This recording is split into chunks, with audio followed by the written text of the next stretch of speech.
IHSG nampaknya masih bakal kesulitan untuk menembus level 7.000 teman-teman.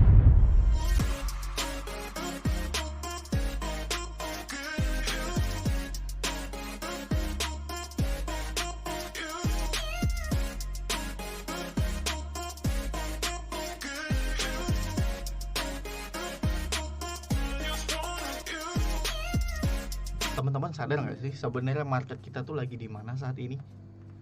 Atau mungkin teman-teman di sini tidak peduli atau tidak mau tahu dengan sebenarnya bursa kita lagi seperti apa fasenya, sedang bullish kah, sedang sideways kah, atau sedang bearish kah?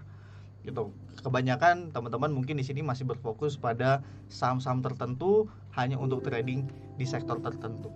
Nah, kali ini kita akan membahas pentingnya melihat secara garis besar faktor-faktor apa saja yang mempengaruhi bursa efek saat ini sehingga kita tidak bisa menembus level 7.000-an atau mungkin sulit sekali untuk melewati level 7.000-an.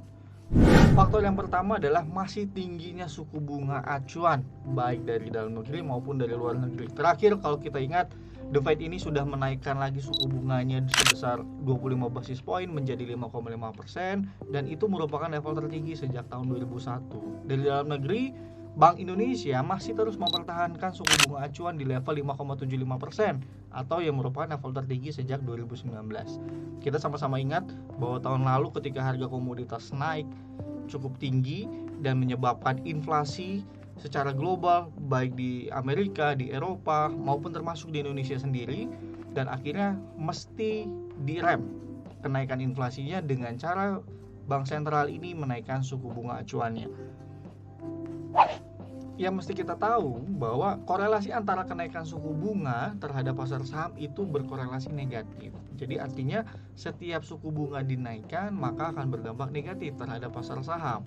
Dengan kondisi Bank Sentral, The Fed, lalu juga Bank Indonesia ini menaikkan suku bunga acuannya ke level tertinggi dari tahun 2019, dari tahun 2001, ini membuat terjadinya perubahan pola investasi. Nah, kalau kita lihat dari data dari PHRI menunjukkan bahwa ternyata indeks obligasi dari awal tahun ini justru mengalami kenaikan 7% secara year to date berbanding terbalik dengan IHSG. IHSG dari akhir tahun lalu itu masih di level 6850 dan saat ini juga masih sekitar di 6850-an. Jadi kalau kita bisa lihat bahwa adanya perubahan atau adanya perpindahan investasi ini yang membuat energi dari IHSG untuk menembus level 7.000 masih belum cukup kuat sehingga kita masih stuck di level 7.000 atau tertahan di level 7.000 untuk saat ini.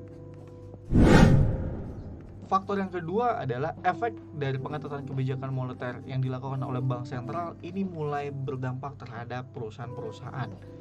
Kita lihat data dari Bank Indonesia di mana permintaan kredit ini justru mulai melambat, di mana di bulan Juni ini terjadi kenaikan 7,7% atau lebih rendah dibandingkan dengan periode sebelumnya yang bisa mencapai 9,3%. Nah, inilah yang membuat kekhawatiran emiten-emiten yang ada di bursa efek juga mengalami hal yang sama, di mana akan terjadi kenaikan beban khususnya terhadap interest expense dan ini bisa menggerus dari laba.